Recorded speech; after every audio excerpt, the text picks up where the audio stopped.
Welcome to the Cool Fireman Podcast, a virtual firehouse kitchen table with Matt, Adam, Brian, Doug, and Freddie, where they discuss everything that matters in today's fire service.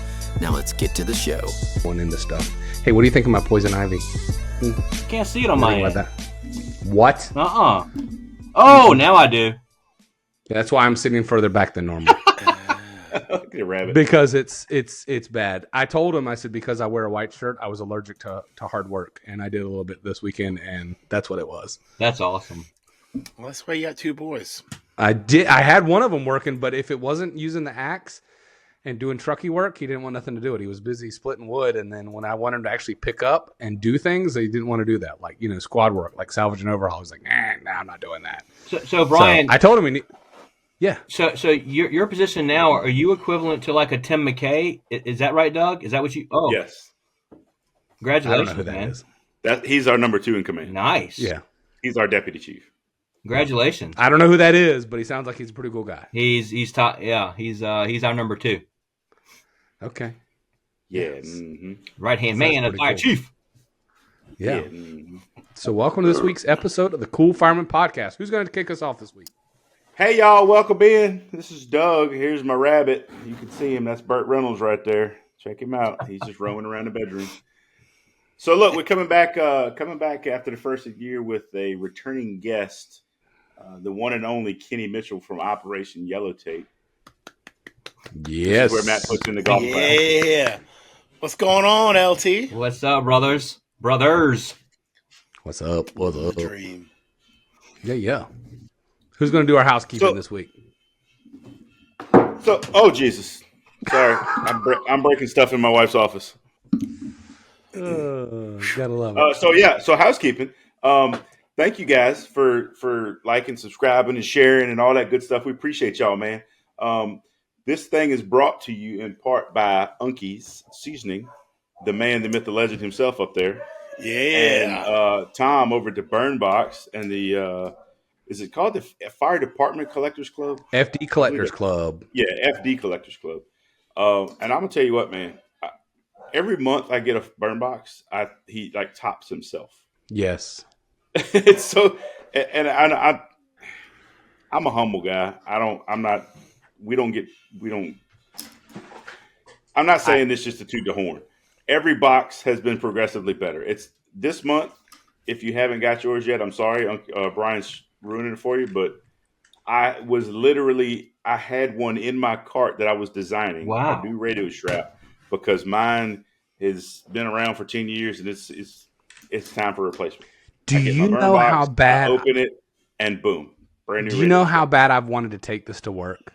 But I was like, no, I cannot. We've had it for about a week, right? Like we're in the era of where we are recording several podcasts at one time for time.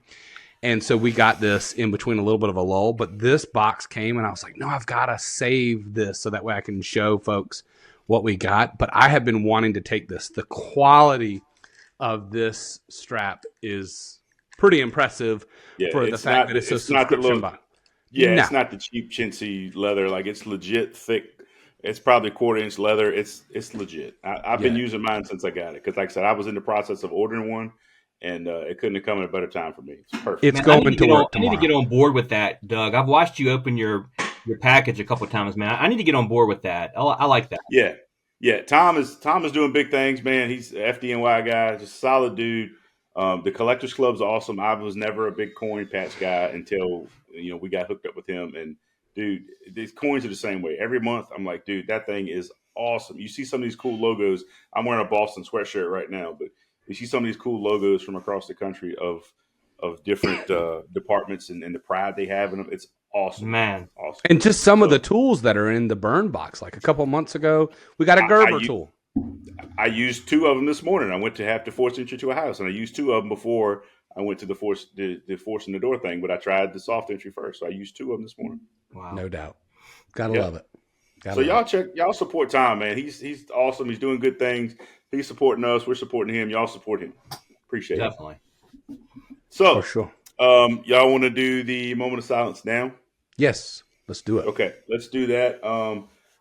Matt can't be here tonight. Freddie's on duty. He's busy as shit. But Matt is in the midst of dealing with all that Pacific Palisades, Malibu, massive wildfire that's going out there. It's nuts. I've seen some videos. My wife's got a coworker that works out there.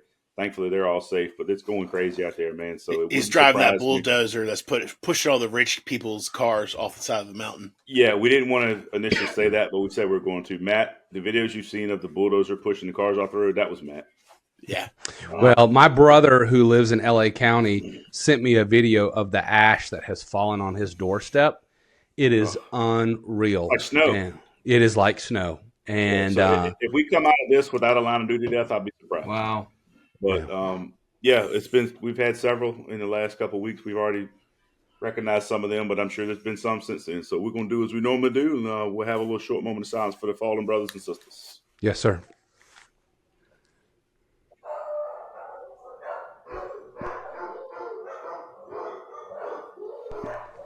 Amen. Well said. Well said. Well said. Yeah. I don't know whose dog that is, but they're saying well said in the background too. Whoever's puppies that is. It sounds too big to be Kenny's. The neighbors' dogs. The neighbors' dogs are roaming outside my fence, and mine are not happy about it. Okay. Bert couldn't care less. He just wants to see out the window, and I won't open the curtains for him. Could not care less. Could not care less. Shout out, Matt. Shout out, Matt. Yeah. That's messed up, right. Unky. What are you trying to say? My dog is not big? Yeah. Exactly. Yeah, I like that. Yeah, you're right. Yeah. Kenny, my dogs are progressively getting smaller, and I have no problem with that. Then you bring in Roscoe. Well, yeah. Everybody's getting smaller. Then all of a sudden, Roscoe. My dogs. Roscoe is massive, but we've lost 7.5 pounds in the first month with us. So he's going in the right direction. We got him on a good diet, good exercise plan, and he just the more looks weight happy. he drops, that's the main thing right there. Super happy. Nice. He's super happy. The more weight he loses, the more active he gets. Because I can't imagine how bad his joints feel. You know, a 40-pound dog that's 100 pounds. Wow. So yeah. So well, Johnny Cade is a solid 12.2 after dinner. Is that a cat? I got one smaller than that, but anyways, good times. Good times. So what are we going to talk about tonight, Doug? We got Kenny. So what's the topic? We wanted to get Kenny back in here, man, because it's after the first of the year now, and we want to talk about the post-holiday blues and the financial struggles that people are dealing with. Obviously, our recent LODD stuff that's hitting close to home for several people, myself and Freddie. And who better to talk about that than the subject matter expert himself, Big Dog Lieutenant Kenny Mitchell. So, Kenny, the floor is yours, man. Take it away. Man, you're right. It is important to start off the new year with conversations like this. I don't know what everybody else is going through. I've heard some of the stuff, but I know you and I, Doug, with Robert alone, it's been tough, man. And the holidays pack it on. They always do. I think for first responders, not only do we have this schedule that we're on when most people are off, we're dealing with that situation where some of our family may be off to 23rd, 24th, 25th, and on. We're trying to juggle that. We're juggling finances. It's always stuff outside Yellow Tape. Since starting Operation Yellow Tape, I've noticed that it's always things outside Yellow Tape. Of course, things that have to do with our job as well. But again, the holidays, man, and line of duties. And, we're in a profession. I was on a call this morning. We're in a profession that's dangerous. Our job, the carcinogens, the absorption, the inhalation, firefighters getting older, people passing on. It's almost like sometimes the daily business plans and things read like an obituary. And our job is dangerous. A guy the other day asked me, it's like, man, I feel like all you do is post stuff about people passing in your line of work. Well, they do. They die of cancer. They get killed on the job. They lose their life to their mental health because they lose all hope. I mean, yes, it's a profession that is packed on inside and outside the Yellow Tape. And a big thing that I'm proud to be speaking on, especially in 2025, is proactive practices, man, to keep us from getting there. We're all going to be there at some point with this job. You don't get out of it without an invisible injury, definitely a physical injury. but what can we do along the way? What steps can we take to get through the holidays easier, to go into 2025, not just new year, new me bullshit, but really leaning into what are a few things I can do in my life to improve my life, my family's life, my children's life, my health, their health. And you have to really be non-negotiable type with it. That's a lot of stuff I speak on. It has to be non-negotiable. This job is heavy. These careers are heavy. It bleeds over into our families. And again, when it hits close to home, like all of us, and you haven't had any proactive practices that you put into place to bounce around for 2, 3, 4, 5, 10, 15 years, you might be in trouble. And if you don't want to reach out and talk, you might be in bigger trouble, because not everybody's going to see your pain. We always think that, what did we miss? I live with that right now. What did I miss? What could I have done differently? The truth of the matter is, sometimes there's nothing to miss. People, you have to step up. You have to ask for support. We have to be vigilant in looking after each other and seeing demeanor changes and physical changes and different changes. But the fact of the matter is, I sit across from that guy for almost 5 hours and talk to him up into the day. I don't know what I could have possibly missed. We have to show ourselves some grace, and we have to realize that we have to take charge. And the second something feels off in our life, the second we feel like we're going down a rabbit hole, the second we start spiraling, whether it's addictions or food or whatever it might be, drugs, non-exercise, whatever it might be, get yourself some help. I'm kind of circling right now, but I just feel we have to take more in 2025 as first responders who do everything in teams. Everything in teams. We do everything in teams, man. If we're not in teams, we're in trouble. If you're in recruit school, you're not with your partner, you're getting yelled at. You know, the military, the SEAL teams, you know, but we do this mental health thing by ourselves. We isolate. Don't do that. We don't need to be doing that, you know, but we do. You know, it's a big stigma. Kenny, can I ask a question? Because Sure. I think you hit on a lot of things, and I would love to dive into one of those things, right? Like you said, when you feel that you're doing these things, how do we know what we feel? Like, we're taught to not feel, right? Like, we're taught to just kind of build a wall, to not feel, to be calloused.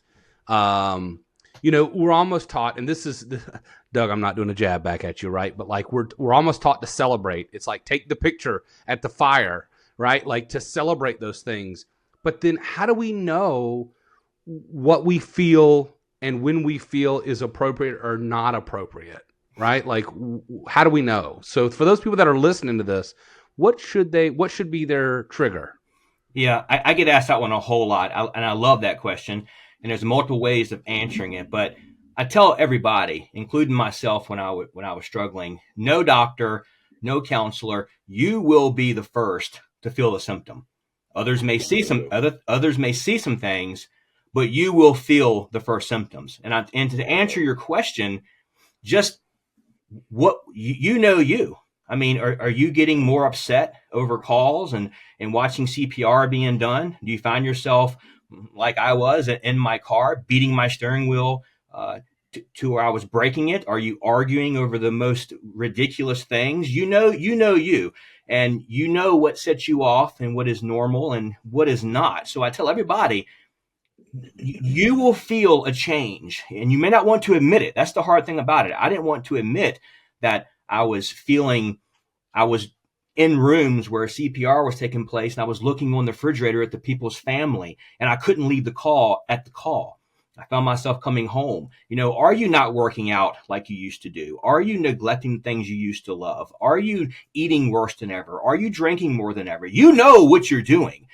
You do. You may be able to hide it well. I could hide it very well. I still can. We all can. But you will know those little small signs that only you're seeing right now, until it comes to a point where you can't be the only one to see it, because you're doing things and you're saying things and you're feeling things. So to answer your question, Chief, it's so much you have got to be real with yourself.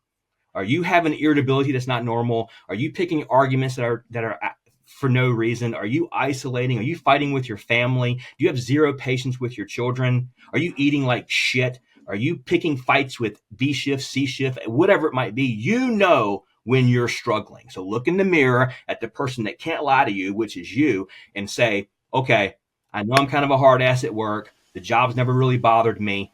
I find myself now getting very upset in private over things that are happening. You know you. You described me to the T when I was going through my hard times, man. To the T. Well, Unky, we're first responders, man, and the chief said it. We are designed. It's almost a training flaw that we have to work through because we are designed. There is no quit. There is no stop. There is no me telling Doug, I can't force this door with you. We can't get through the snow because the stretcher, it won't move. And there is none of that. There's no weakness. But in our private life, outside of the yellow tape, you will feel those signs. And you'll also notice them inside the yellow tape. Like I told you, one of the main things with me was I started to notice that I wasn't doing well with just a basic full arrest. It could be a 99-year-old person that it was their time to go. And I found myself back in 2013 living through that again. And you know you. And you have to look in the mirror. The mirror doesn't lie. It shows the truth. And I'm glad I described you, Unky, and I'm glad you're doing much better now, man. Oh, and yeah. I want everybody to hear that message. You know you. You know how you feel on a regular basis, and you know when you're slipping. You just do. Do you have any advice for if when you do look in that mirror and say, "Hey, dude, what the fuck, Doug? Like you're backsliding." On how to overcome that? Is that just an intestinal fortitude? I've got to be strong kind of thing. And what do you have any advice for those people who are in that fight and need that, need something to kickstart that process of I'm not right. Yeah, I do. And when you feel that, I call that launch in my acronym HELP, the Health, Educate, Launch in People. And when you do feel that and you see that in the mirror, you might not have to go see a counselor right away. You might not have to go see a personal trainer right away. You might not have to change your career right away. You may just have to pull the chief aside, pull Brian aside and say, hey, man, I'm going through a divorce.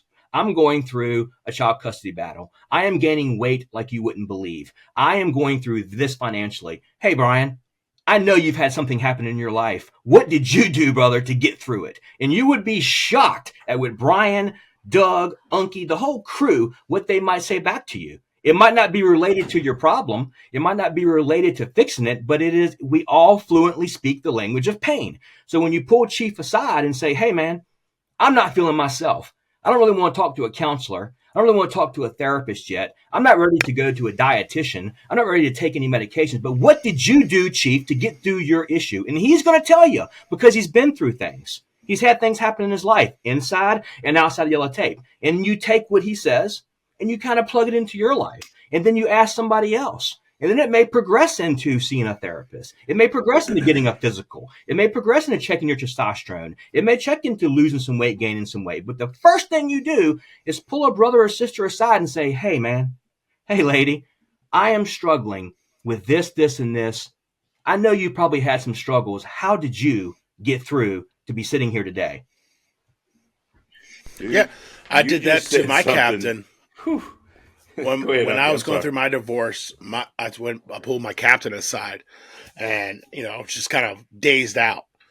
And I told him, give him a little snippet of what's going on. But he never went through a divorce, but he knew to watch out for me. He knew to keep a special eye on me, make sure that I wasn't getting real bad or anything like that. And watch out. And see, Unky, the brain really doesn't know that you're in depression because of watching CPR, or you're in depression because your husband just walked out. The brain doesn't really know that yet. It doesn't understand that fight or flight. It just knows you're in distress. So trying to compare the traumas of, oh, he's been divorced, she's been separated, my mom has died, my dad is bad. It doesn't matter. We all fluently speak the language of pain. And when I pull Doug aside and I talk to Doug about going through a struggle that I went through, there's something in Doug that he went through as well that he can lean into me and say, Kenny, it ain't the same, but I can tell you what, pain is pain, trauma is trauma, hurt is hurt, sad is sad, brother. And here's what I did to get through it. And I listened to what Doug said. Dude, Well- what you just said it again. We all speak the language of pain, and there's no truer statement, man. Dude, I've never heard that until right now. Well, 60 seconds ago, plus just now. But dude, that is phenomenal. Well, fluently. And like you said, right. We all speak pain fluently. Yes. Right. But you're right. My traumas and your traumas may be completely different, but at the end of the day, they're both trauma and they're both painful, and we can relate on that level. And at the end of the day, they all cause problems outside the yellow tape. They all cause problems sometimes at work. They all cause problems with promotions. They all cause problems with different things. This inside the yellow tape, this fluently speaking language of pain that we all go through, they start to bleed outside and become outside the yellow tape issues. So, man, I say it often. I don't know where it came from in my brain one day. I just sat back about a year ago and said, you know what? We all speak this. We just don't speak it enough. You know, I didn't pull a Doug aside in 2015 and 16 and 17 like I should have. He got here in 14. The guy came here with amazing experience and from corrections. I knew he'd been through things. I had plenty of chances to pull him aside and say, help me, Doug. What did you do? But we don't. But we're going to, and we're getting better. Right. Well, we're as a collective, we're getting better about seeking that not affirmation is the wrong word. It's just spaced out, but seeking that connection with someone else who's experienced that pain of some pain. Accountability is the word I was going to go back with, right? Like you need that accountability person.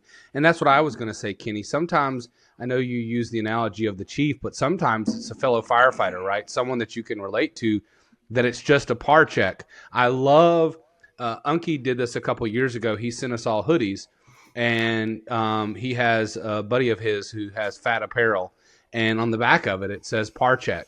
You know, what's your status? And it's very, very cool because, you know, par check, everybody knows what that is on a fire ground. And sometimes you just need it. And I had a very good friend of mine who reached out to me that was going through some things. And I have a reminder on my phone every day at 8 o'clock in the morning. I send him a text, like every morning, because when we sat down and we talked, it was like, look, for no other reason, like we're just going to par check. We're just going to make that connection.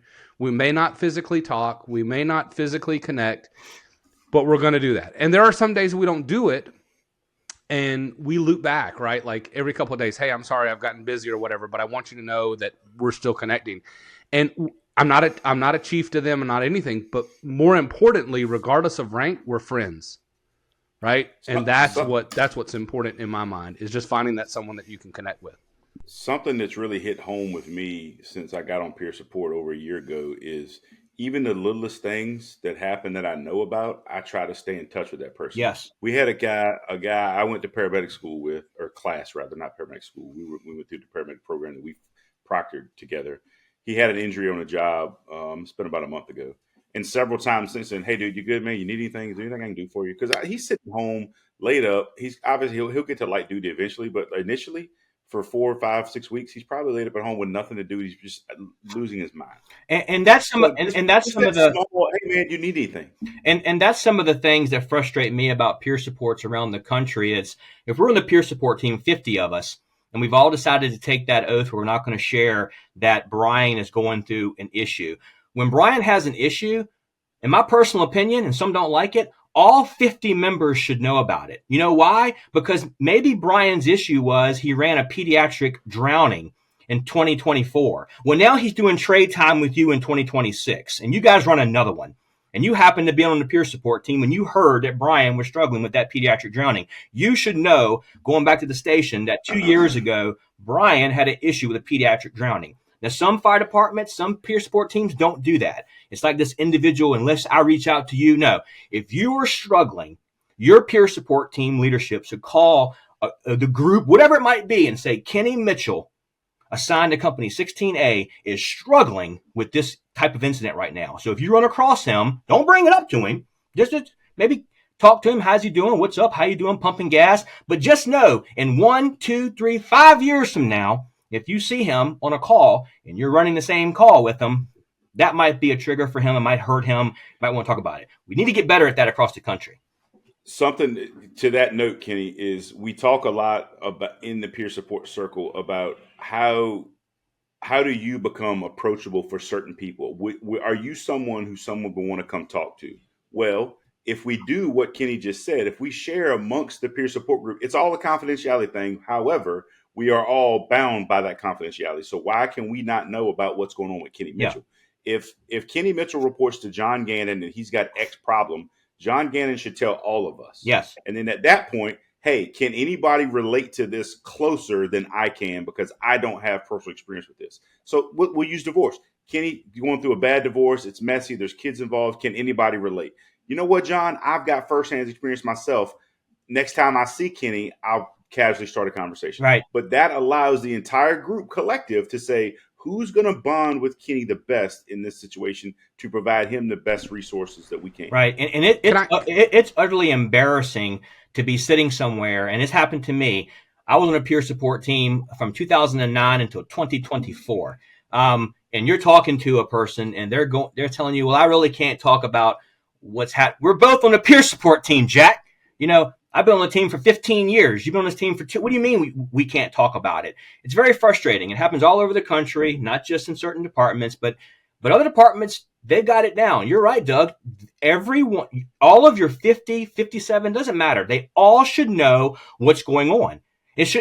You all sign the agreement. You all know you can't run out of the station. Oh, you're not going to believe what's happening to Unky. We're not going to do that. We're professionals, man. We don't want to hurt people. But the fact that your whole team doesn't know that this person you're standing at a gas pump talking to a guy and you had no idea this was happening in his life. It's ridiculous.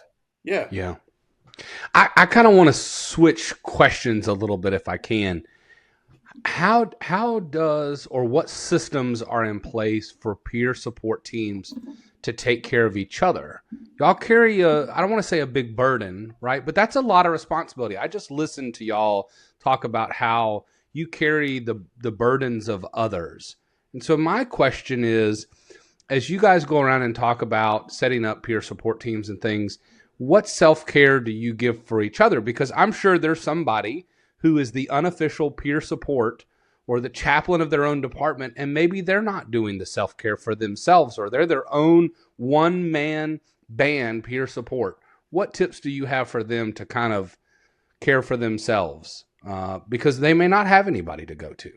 Doug, you want to go first? We meet once a quarter at minimum, and we talk about a lot of that stuff at our quarterly meeting. But we also have a Microsoft Teams group, and I literally before this podcast that we're recording right now, I met with 3 other members over Microsoft Teams to talk about how to do more of that in the non-work environment, in the social environment. Of, hey man, let's just get together. Anybody wants to come? We're having a peer support social. Anybody wants to come, man, come on. And it's not a crying session. It's not a feel out session. However, if it turns into that, great, because that's what I'm here for. So we're just trying to do more things to break the ice to get people more involved with us. But as far as what we lean on, it's each other. It's not just each other. It's the peers that are on peer support. Because I work with my crew every day, I know we're a very, very tight crew. We know a lot about what's going on in each other's lives. So if I know that I'm struggling with something, I know what's going on with them, and I can probably relate to one of them. Yeah, for me, I joined the team in 2009. Went through one of my biggest knockdowns in 2013. But what I found on the peer support team here in the county was we take a lot of classes. And we may gripe about those classes, but those classes build that toolbox. You may take that 2-a-day assist class. You may take this class, that class, this class. What I realized is as the team grew, so did the knowledge with mental health and proactive practices. So, yeah, we talked to each other. We all kind of had the skills. We all kind of had the classes. We had the lingo down. And, like Doug said, we peered each other through casual conversation, through knowing each other. And, again, I think the team, I can only speak for one team. I've been on Chesterfield's team. That's it. We take a lot of good classes. We take it very serious, and we are educated as much as we can be on the subjects and the signs and the symptoms and awareness and all these things. So I do think I didn't find myself having to peer many peer supporters. You hear who peers the peer supporter. I knew sometimes when I was feeling heavy, down, I knew there were certain folks that I wanted to call, I wanted to talk to. And again, as you know, for 7 years, I dodged everybody. But I think to answer your question, Chief, I just think a lot of us have some of the classes and we know what to do once that isolation hits us. We know what to do once that sadness, and we find ourselves possibly crying in the shower or angry at our wife or husband for no reason. We kind of know the steps to take. I'm not saying the person that is not on peer support team doesn't know, but I'm saying sometimes they don't know. I'll tell you, I went to a class middle of last year. I feel like it was in summer. It might have been fall. Either way, I went through the whole week class. They do a 2-day and they do a week class. It's called Struggle Well, Striving in the Aftermath of Trauma. It was amazing. Yes. I was the only fireman in the room of probably 20 people, 25 people. And it was phenomenal. Watching cops just break down and cry, telling their stories, tells you how powerful that class was. Yeah. They've got tons of resources out there. I think it's the Struggle Well Institute. I think it's what it is. I can do some research to find out, but we'll put that in the link in the description. Matt, you're on that. But phenomenal class. But like you said, I don't want to say we're expected to be better, but we have more tools, like you said, in the box that we've been to certain classes. We've been to the CITs. We've been to the Struggle Wells. We've been to the Harbor Grace facility in Maryland. You know, I put in to go to a conference in Nashville this year. I'm not going to get to go, unfortunately, because of some other conflicts. However, I wanted to go. But we are trained to better handle those things ourselves. So we, like you said, who peers to peer supporter? Right. I love it. I think those are all phenomenal tips for everybody, and it really helps people identify for themselves whether they're on a peer support team, they're not on a peer support team, and kind of they're bouncing things. So that would be the last question that I had was, if someone doesn't have a peer support, those trainings, those resources, Doug, you kind of started with that, and it's cool that you kind of give that little tip. If somebody wants to start a peer support team, or they want to create a network or get trained on how to be the person in their department with resources other than just listening, where do they start? I know in North Carolina we have a state peer support network, but for those other states that maybe they're struggling, how do they search? What do they do? Where do they get off the ground? I mean, obviously Google's a powerful thing, but how would they know where to start? Yeah, I get that question a lot too, and I'm actually dealing with it with I'm not going to talk about the fire department that I'm talking with, but sometimes these organizations don't have any money to do anything. They don't have any money to send people to training. I tell people all the time, hey man, if you want to start a peer support team, guess what? Start yourself a little newsletter and say, every third Tuesday, we're meeting at this park and we're going to talk and we're going to walk, and who wants to come comes. It may not become, some organizations are so small, it may not ever become a big, giant, formal 56-person peer support team that gets state-of-the-art training and tracks their contacts like Chesterfield does. We are blessed, man. We are lucky. So I tell people all the time, don't just sit back and wait for it to fall in your lap. You go do it. You tell your department of 29 people, hey, Unky, I am going to meet with some people every third Tuesday at this park, at this facility, at the mall if it's raining. I don't know. This is what we're going to start doing. And you'd be surprised. I've already got some amazing feedback. Some folks on the West Coast said, hey, man, I took your advice, and we had like 4 people show up. And we've been doing this 6 months now. We got like 20 people here now out of 57. Right. So, and it's a much more emotional thing because it's away from the work environment. Yes, it's away from the work environment. You're in casual clothes.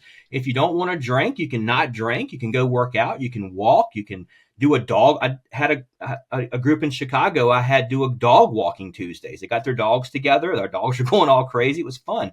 But I don't know. I guess to answer your question is some departments are never going to get to the point where they can have that big and robust of a peer support team where we're lucky like that with a lead and all this kind of stuff. But man, just make it happen. Don't sit back and wait. You be it. You go get it. You find somebody that you trust and partner up with you and say, hey, today we're going to set a date and we're going to invite people out. And if we talk, we talk. If we don't, we don't. Maybe we'll throw some baseball. Maybe we'll throw a football. Maybe we'll hit a golf ball. I don't know. But we're going to talk and we're going to walk and we're going to get together. And there's where it starts. When we start talking, we get stronger.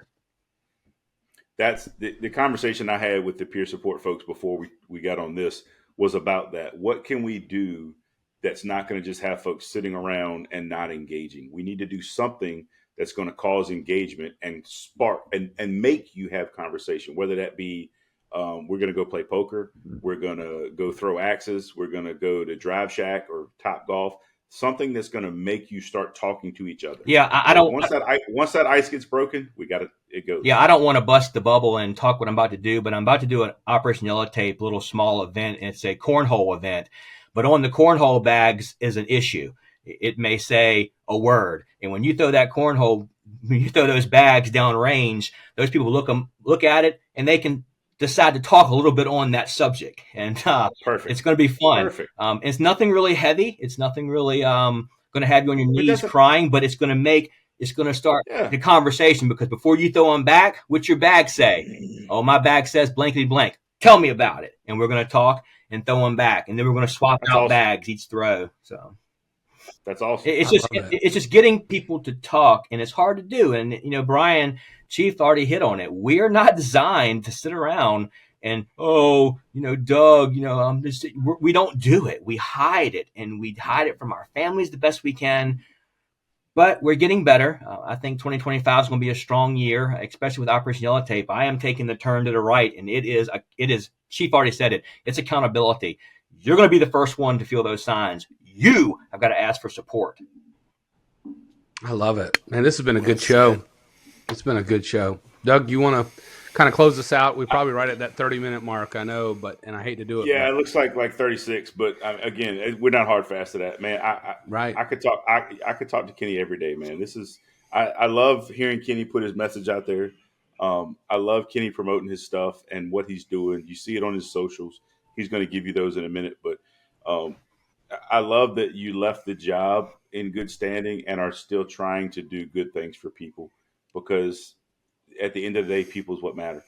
I can't say enough about what you do and what you meant to our department in the years you were here, and our peer support team.